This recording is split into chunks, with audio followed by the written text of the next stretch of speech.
What is going on, everybody? So while your favorite PokeTubers are talking about GameStop doing whatnot, I figured we'd take a look at Journeying Together enhanced booster boxes, the regular ones, and just the set in general and see what's going on. It's been a couple months since Journeying Together came out at this point, and it's kind of gone as I expected it would. Now, I will say, I don't regret buying this at MSRP. I think people who loaded up on MSRP pre-orders for Journeying Together probably weren't the smartest. To be fair, I still think that you're going to do well long term. You're already up on your money, but you probably could have put that money other places. Now, I will say too, people that got pre-orders in very early, like if you were buying from Cans and Games for like 150, 160 Canadian, and you managed to get some boxes before everything took off and you just saw where the market was going, you've made out like a bandit. You did really well. That was a good choice. I should have done that.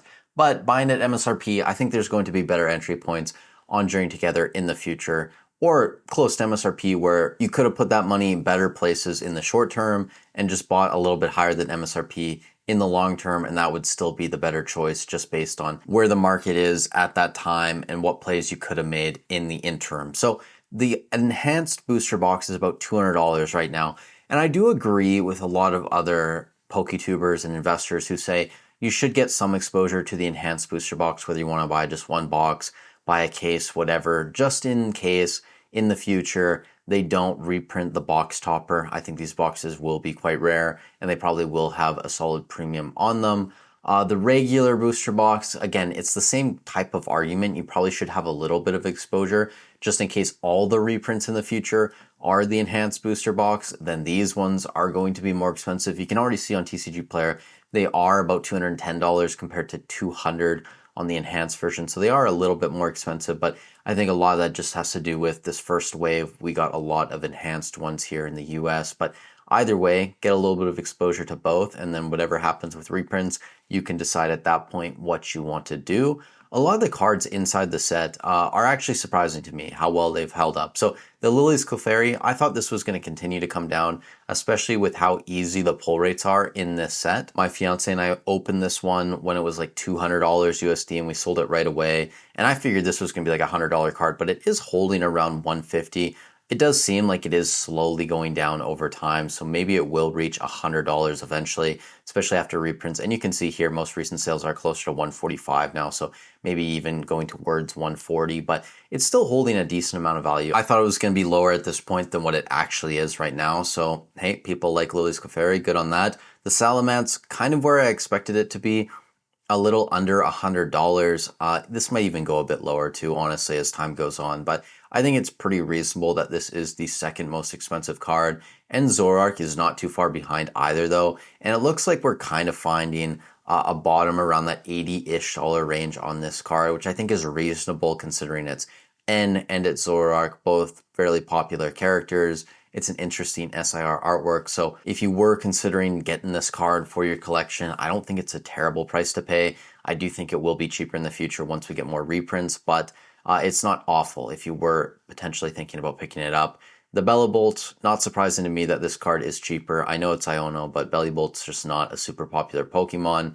This card's sitting around $67-ish, and again, it kind of seems like it's finding a bottom in that range. Hobzation still slowly going down. This one's around $55-ish currently. Most recent sales are right there around that 50 to 55 range. Volcanion EX is actually the sixth most expensive card now. It's come up a little bit since release. This was down below $40-ish. Then it was up to around 40, 45. Now we've kind of taken a dip again back into the 30-ish range. And a couple other cards I want to cover quickly. The Articuno sitting around $20. The Whale Lord is around 16, 17. And then En's Reshiram, if I can find the first page here, is like $12. So not super expensive at all. You also have Lily's Ribombee, which is like $6. So not a ton of very expensive illustration rares in this set. Now, if I was given the choice to buy one booster box of Journey Together or one of Paradox Rift, I'd probably still go with Paradox Rift right now, just based on the fact that they're about the same price. Paradox Rift is much older, like what, a year and a half older almost. Temporal Force is even, I think I would buy this over Journey Together, about the same price as a regular booster box. 10% more expensive, 7.5%, whatever, more expensive than the enhanced booster box right now. It's still a much older set, and I think they're fairly comparable in the amount of chase cards they have and the value that comes out of the top 5 to 10 cards in the set. I'd probably still buy Twilight Masquerade as well, even though it's about 20% more expensive. The set's a year older. You also have the Greninja Chase card in there. You have the Eevee, a couple waifu cards as well with the Carmine and pairing. So all of those sets, I'd be much more inclined to put money into. Honestly, even Stellar Crown at this point, being just a little bit older than Journey Together, about the same price, maybe a little more expensive, I'd probably still just go with that. And then Surging Sparks, obviously, I think out of any of these is the clear choice right now, just based on the price. If you can find booster boxes around that 210, 220 USD range, I think that's a decent entry point. Up here in Canada, seems like everything's a little more expensive, obviously with tariffs still going on.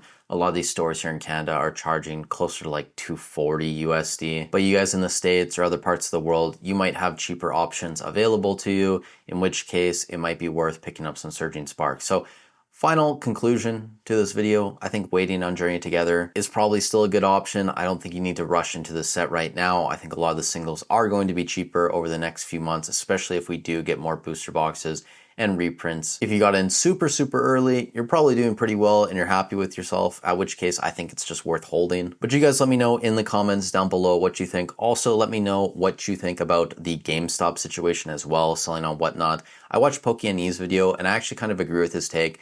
I think it's very likely that eventually we see a lot of these big stores start their own Whatnot streams, or maybe they open their own sort of stream that they do through their own platform, whether it's like Target Shop or Walmart Shop, whatever they would call it, right? Walmart Live, like a way for people to buy things through them from home. That's going to be all for the video. Thank you guys so much for watching. Stay safe wherever you are in the world, and I'll catch you in the next one.